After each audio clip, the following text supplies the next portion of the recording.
sedang datang bulan, ya itu juga bisa masuk. Karena apa? Energi negatif.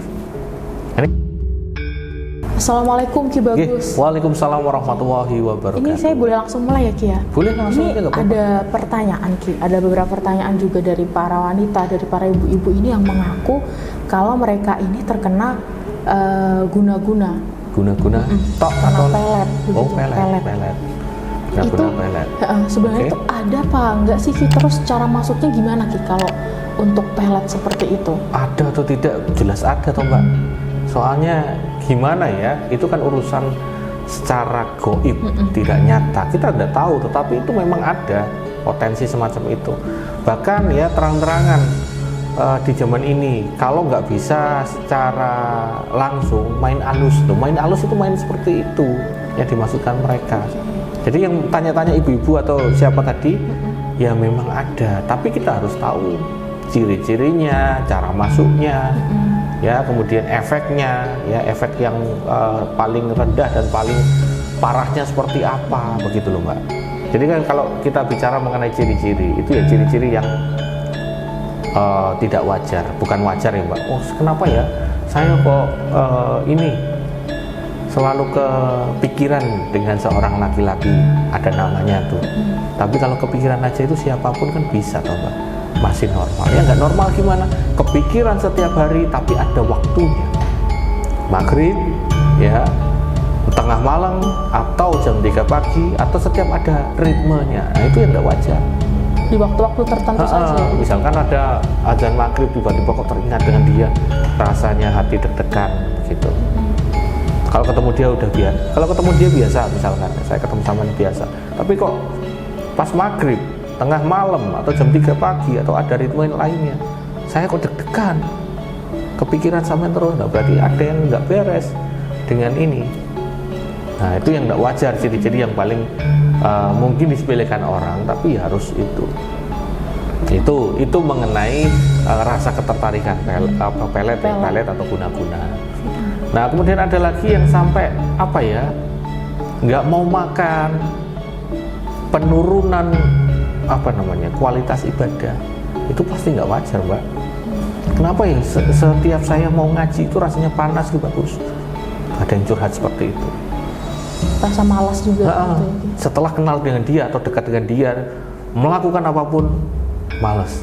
Tetapi ketika dia dekat, katakanlah ketemuan lagi jalan, itu rasanya kok nyaman, enak. Loh kok iso ngalahke ibaratnya ibadah dengan ini, berarti kan ada yang nggak wajar.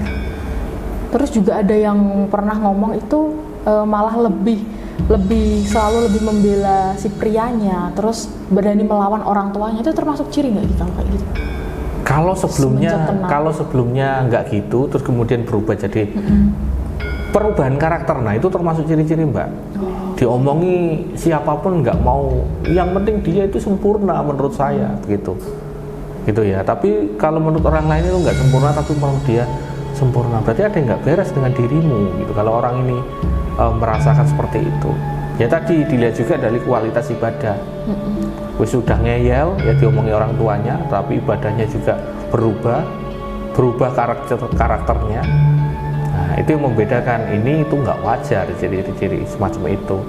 Bahkan ketika Anda ya dekat dengan seseorang atau tidak dekat dengan seseorang, tapi kok kepikiran orang itu, dan malamnya terkadang bermimpi dikejar-kejar sosok itu apapun, bisa hewan, bisa orang, bisa laki-laki, bisa perempuan, pokoknya dikejar-kejar orang 3 hari berturut-turut, berarti ada yang nggak beres dengan orang itu. Nah itu termasuk mengigau juga sama, mengigau dan menyebutkan nama. Nah itu kan ciri-ciri ya Mbak ya. Nah ciri-ciri. Nah bagaimana bisa pelet sama guna-guna itu masuk? Itu juga ada waktunya gitu. Cara masuk pelet di seseorang ini ada waktu tertentu? Ada waktu tertentu. Laki-laki sama perempuan itu gampangan masuk si perempuan. Kalau si laki-laki itu butuh nama lengkap, tanggal lahir, weton. Nah itu makanya orang Jawa atau mbah dulu ya, mbah saya terutama, ojo sampai menyampaikan nama lengkap, tanggal lahirmu, nama ibumu, hati-hati. Weton kan bisa dilihat di situ. Itu adalah cara masuk energi negatif ke dalam tubuh. Kok bisa ya, karena ada perantara makhluk gaib. Ya, jadi ibaratnya sudah punya alamat nih, tinggal dikirimkan. Kan arahnya ke sampean toh, masuk di situ. Lah, si perempuan itu malah parah lagi, gampang, Mbak. Posisi dia sedang datang bulan. Karena makhluk halus itu haus darah, suka mencium bau darah. Nah, dia suka bau darah, dia masuk ke dalam dirimu, ya sudah, sampean kena kontrol. Gitu. Bahkan tidak menggunakan media makhluk gaib, ibaratnya saya punya dendam atau saya punya suatu kutukan lah, mengutuk pas posisi sampean sedang datang bulan, ya itu juga bisa masuk. Karena apa? Energi negatif. Ini kalau kita sandingkan dengan dari agama Islam, ada sebutnya kan dengan penyakit ain. Ya, penyakit ain ketika kita sedang iri dengki terhadap seseorang, misalkan orang itu, ya yang sakit orang itu, soalnya energi negatif yang saya kumpulkan dalam diri saya kesalur masuk ke dalam dirinya. Nah, itu prosesnya hampir sama. Itu. Maka dari itu kadang untuk wanita-wanita yang sedang menstruasi atau datang bulan juga sering kemasukan atau ada hal-hal yang energi negatif masuk dulu. Gampang masuk di situ.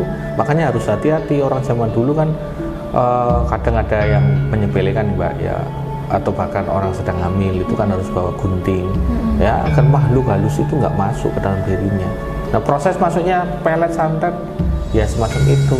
Ini kan mengenai guna-guna pelet ya.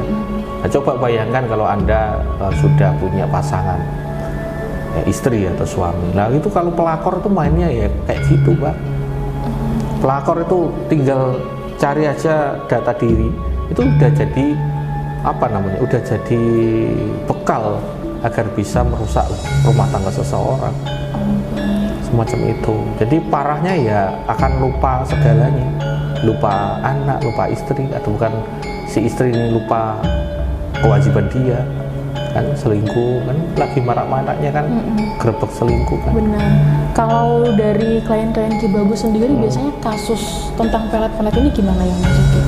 Atau Ya, bahayanya seperti apa? Parah, Mbak. Ya ada yang sampai gila juga. Gila artinya adalah kalau diserang terus, masuk terus, kemudian ibaratnya dilarang keluar oleh orang tua atau keluarganya, itu ibaratnya di rumah seperti orang gila. Ya semacam gimana ya, mau mencurahkan kemana itu nggak bisa, akhirnya ya emosi, malah kayak orang kesurupan, kayak gila begitu. Itu yang paling parah. Paling parah. Kemudian yang lainnya yang ibaratnya rata-rata nggak tahu kalau dia kena guna-guna adalah setiap dekat dengan lawan jenis lain, dia itu nggak ada minat sama sekali. Jadi ini teman-teman hati-hati kalau kalian jomblo dan merasa aku masih butuh sendiri, bisa jadi itu bahaya, Mbak. Udah ditanam sejak dulu itu. Ada kok beberapa klien saya semacam itu. Setelah putus dengan pasangannya atau pacarnya itu menaruh dendam, itu ditaruhlah sesuatu ke dalam tubuhnya. Sehingga ketika dia dekat sama seseorang, menjauh, gagal terus. Jadi hati-hati. Ya, harus. Asmaranya selalu tidak beruntung begitu ya? Iya, tidak beruntung asmaranya, dan juga pikiran dia itu merasa aku belum butuh. Padahal itu yang masalah itu spiritual dia. Butuh itu semua manusia butuh. Normalnya kan gitu, Mbak. Bahkan ada yang mohon maaf di kota-kota besar, aku sudah agak rasanya lebih baik sendiri. Nah itu yang salah dalam spiritual dia. Wong kodratnya manusia itu berpasangan, terus nggak ada minat kan berarti ada yang salah kan. Kalau dari cerita-cerita di desa, memang ada makhluk itu yang mencintai manusia dan akhirnya manusia itu dikontrol. Jadi nggak bisa suka dengan manusia lainnya. Gitu. Kalau ini pelet sendiri kan apalagi khususnya bagi wanita ya, tadi Ki Bagus menjelaskan kalau masuknya itu sangat mudah saat menstruasi atau datang bulan. Tapi hal tersebut kan nggak bisa dihindari, Ki. Maksudnya menstruasi atau datang bulan itu pasti datang.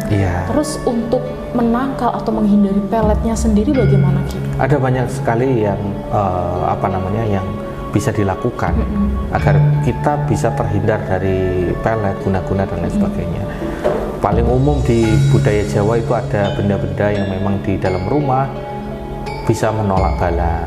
Contohnya ya budaya di keluarga saya adalah kalau memang kita sedang punya musuh ataupun khawatir, malam Jumat tidurlah di bawah lantai. Ada kasur di situ boleh, agar energi ketika ada serangan itu nggak masuk ke kita. Itu ada yang namanya bambu kuning yang ditanam di depan rumah, pohon kelor. Nah itu digunakan untuk menolak bala. Ya terlepas dari itu, ibadah ya paling penting. Nah itu untuk menangkal semuanya. Bahkan sedekah yang rutin itu bisa menjadi pagar gaib, pagar diri kita sendiri. Dan terutama secara sosial, untuk menghindari ini ya Mbak ya, secara sosial adalah jangan mudah mencari musuh. Andai kata berpisah dengan seseorang, pisahlah dengan baik-baik. Jagani ya, jaga-jaga agar orang itu tidak ada rasa dendam dengan kita. Semacam itu. Nah kalau langkah spiritual untuk menghalangi ya ada, ibaratnya pemagaran. Saya juga melayani semacam itu. Saya bantu untuk meningkatkan energi perlindungan dirinya, keluarganya. Andai kata sudah terlanjur kena ya saya bantu untuk netralisir, untuk membersihkan dan lain sebagainya. Begitu Mbak. Kalau misal untuk yang udah kena nih Ki, terus sudah sembuh atau udah merasa lebih baik, itu ada kemungkinan untuk kena lagi nggak Ki? Sangat mungkin kalau dia tidak ada energi perlindungan. Ya ibaratnya kayak komputer, laptop lah, udah kena virus, dibersihkan tapi nggak dipasang antivirus, kan masuk lagi. Ya kan harus ada perlindungan di situ. Makanya kan pembersihan, kemudian pemagaran itu langkah spiritual yang penting. Pemagaran seperti apa ya? Seperti yang saya jelaskan tadi, dengan cara banyak tadi. Semacam itu Mbak. Oke, Ki Bagus ini udah sangat menjawab pertanyaan saya tadi ya Ki ya. Terima kasih buat waktunya Ki. Ini mungkin juga teman-teman yang sempat bertanya hal-hal itu juga ini udah mulai terjawab dengan apa yang Ki Bagus sampaikan tadi. Terima kasih Ki atas waktunya. Kita akhiri dulu untuk podcast kali ini. Kita bertemu lagi di video selanjutnya. Wassalamualaikum warahmatullahi wabarakatuh. Waalaikumsalam warahmatullahi wabarakatuh.